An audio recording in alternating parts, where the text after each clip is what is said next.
Hey, Erica, thank you for joining me and doing your presentation today. Whenever you're ready, please start. Hello, everyone. My presentation is going to be for Sapelo Island. Oh gosh, I can't read this right there.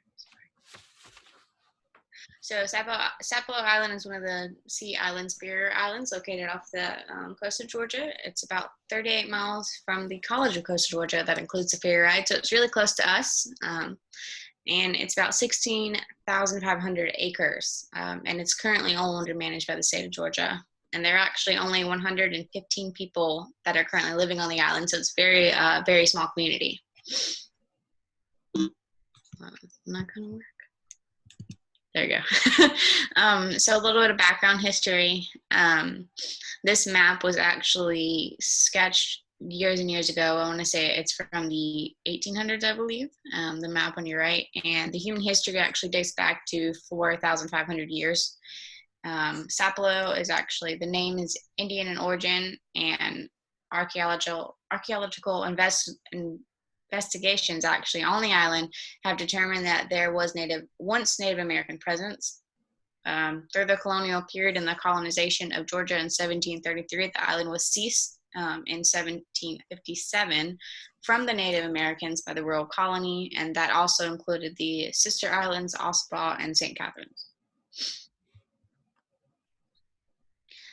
Just a little bit more history. The plantation economy of the 19th century involved a change of ownership and was owned by Thomas Spalding and Edward Swarbrick and John Montelet.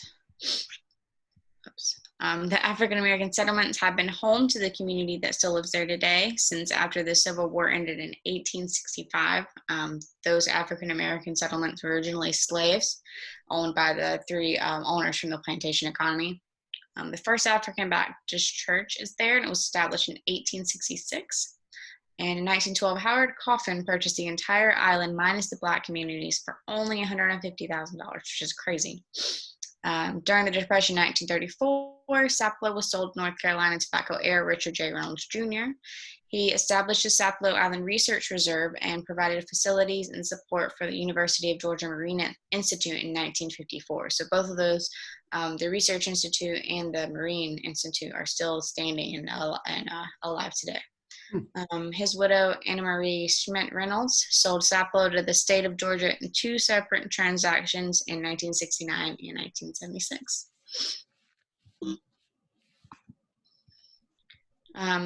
The destination life cycle, I believe that they're in the stagnation stage from all the research I did and from what hasn't really changed since history. They're sort of just stuck and they're not really a huge tourist community. They're not really trying to get people there. Limited attractions and activities are bringing a small amount of tourism to the island. Their capacity levels are limited due to the available lodging areas and the ferry ride to get to the island. The culture is slowly eroding due to descendants of the island moving to pursue college degrees and careers away from the island, and the Sapelo tour includes very little attraction value. And as you can see, actually, Sapelo is the home of Alan Bailey from the Kansas City Chiefs. So he's one of those descendants who went to go move on to bigger and better things. And this picture is actually a little bit older. Their population has grown since then.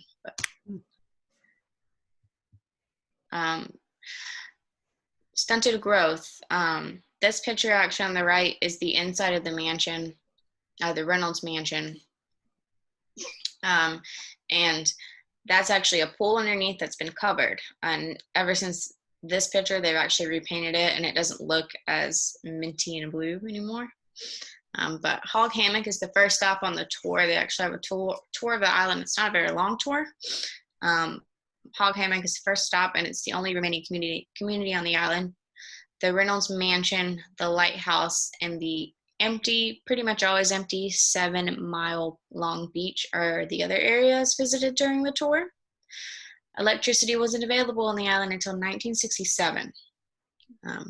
Sapelo does not have a police department because there isn't any crime within the small community, and residents attend school on the mainland and are slowly losing their Gullah Geechee language due to modern schooling. And Sapelo, of course, and the other islands were once a big part of the Gullah Geechee corridor, which is a huge community of African American settlements, which were once slaves that were brought over here. So types of tourists and lodging. The picture on the right is actually of someone's wedding. I thought these were some beautiful images that they had.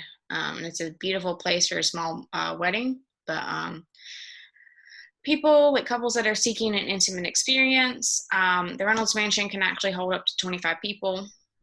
Environmental tourists who enjoy history and educational experiences. There's a campground that will only allow groups of 15 to 25 people. But there are luxury vacation rentals known as the Sapelo Island birdhouse cottages. Some of these are 1 bedroom, 2 bedroom, very small.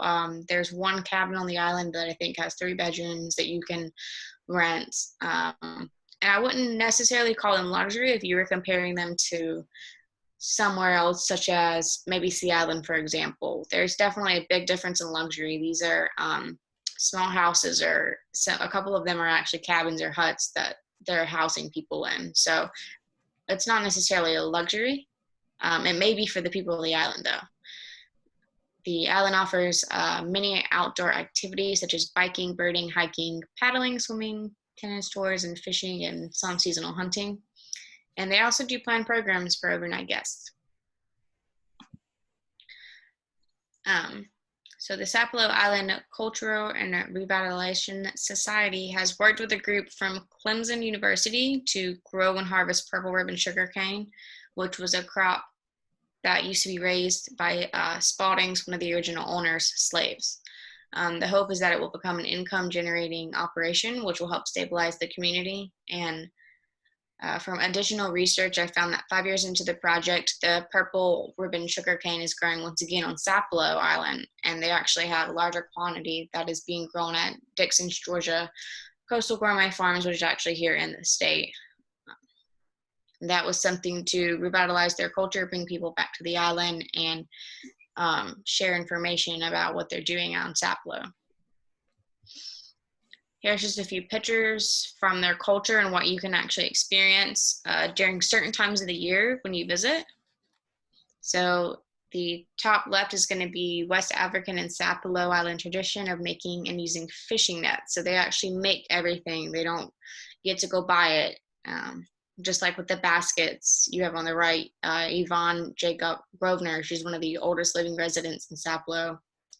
She's a master basket maker, and she was taught by Mr. Alan Green, who was a national, he's a national treasure. He's well known on the island, and he was a master basket maker as well. You can see the first African Baptist church from 1866, and then you can also learn about medicinal plants and herbs, which a lot of those grow around the island, and they do harvest them. They don't have a pharmacy necessarily. If they don't go to the mainland to get something, they use natural things. So a little bit about stakeholders, Sapelo, and the National Oceanic and Atmospheric Association, the NOAA. They have both worked with its stakeholders in the local community to establish a few things in the island so that it can thrive or continue to thrive.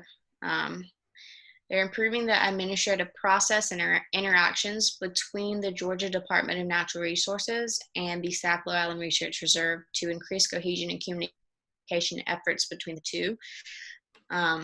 Some people on the island, some people that were involved, started to misunderstand why the Georgia DNR was not protecting the island, specifically after storms or major storms and hurricanes, and why the island wasn't being preserved as other islands are around the area, other islands that have a little bit more money and more people living on them. So they wanted to increase communication efforts and just make sure that there's a clear path to thriving and remaining what Sapelo is, and just keeping it beautiful with all the nature and such, and untouched. They were really into that. They don't want a lot of development on the island.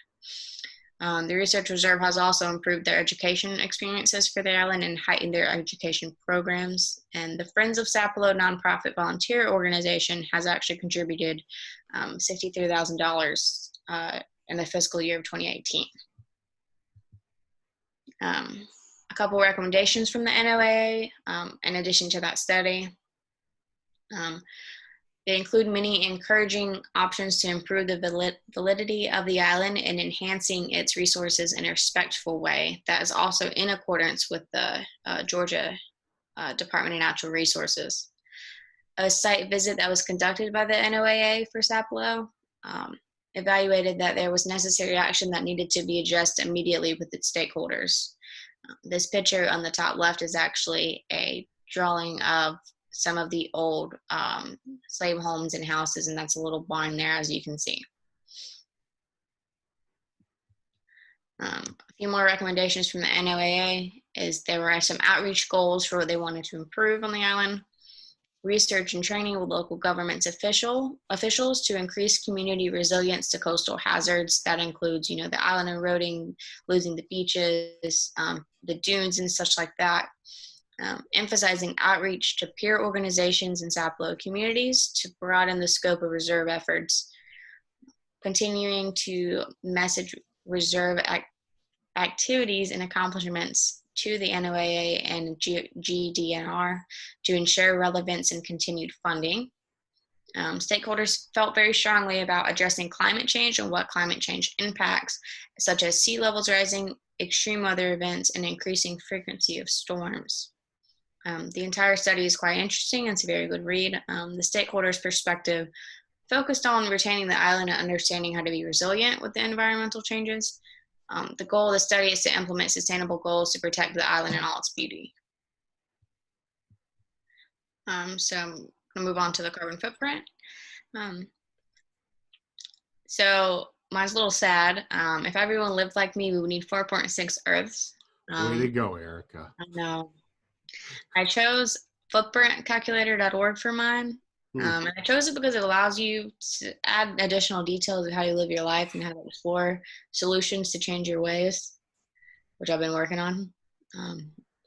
So the biocapacity of my ecological footprint is actually equal to 7.9 hectares, which 1 hectare is actually 2.5 acres. So the land needed for my footprint is a lot. It's about 19.5 acres, which I'm not happy about. My carbon footprint is measured at 11 tons per year, and the footprint score was a 48. Mm-hmm. So here are just some images. It's a little hard to read these. I just wanted to kind of add them on there, what it gave me. So diet, cutting food waste, because it's not just recycle, reduce, reuse, recycle. It's more or less where I live, like population density and things, and whether or not everyone recycles in that population density. Regenerating natural resources for the planet, and then of course a couple other things like what type of city you live in and the energy that you produce or don't produce. So the solutions to reduce my carbon footprint include things like using renewable energy, cutting out food waste, buying more local, as well as nurturing nature. And I'm not happy with my score, but I'll be working hard to reduce it. Well, what's funny is that every single person is always surprised by their score. One person drives a truck 30 miles every day, one way. It was like, well, I knew it was going to be bad, but I didn't know it was going to be this bad. I'm like, you can't be horribly hard on yourself, but there are different things that you can do, as you've seen. So it's always okay to be aware. Just don't be too hard. Yeah, that's why I have this little infographic here with the just kind of have some things to do. I think number 9 I struggle with is cutting your shower time by 2 minutes for 1 month. So, and then I don't ever carpool, so maybe I just carpool. But I think, and there's so citations, image credits are all in green, and then additional sources. Excellent. Well, you hit every last thing that was on the list. Okay. Do you? Yeah. So, just making my little notes here.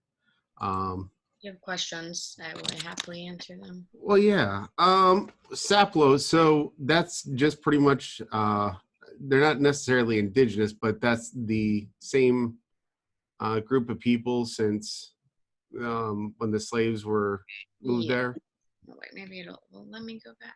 Do they let, like, I mean, is it open for anybody to move on, or is that restricted type thing?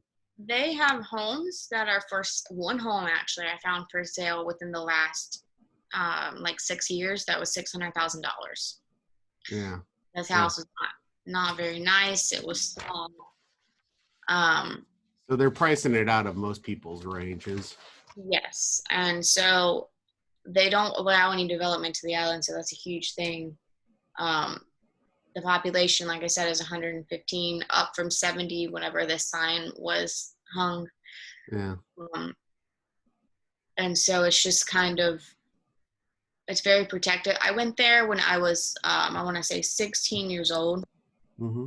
and stayed in one of the cabins, which was actually one of those luxury little bird homes. And they actually don't allow you to live over there really unless you're from the island. It's something I couldn't find necessarily why online, but they don't really allow you to live there unless you're actually from there or working there. That's kind of neat. Anyways, thank you so much. I appreciate it. Did Thank you have any questions, Wayne? No, I thought it was really good. I took some notes. It Yeah. was really good to. Also, fun fact, it was really cool. The Howard Coffin is who our gym is named after. Yeah, in the park and Yeah, it's Yeah. crazy. Island. His family. in the island. I didn't realize that. So Yeah, he definitely has a footprint around here. That is for sure. I didn't know he bought the island for $150,000. I know. Can we take our money and go back in time? It's insane.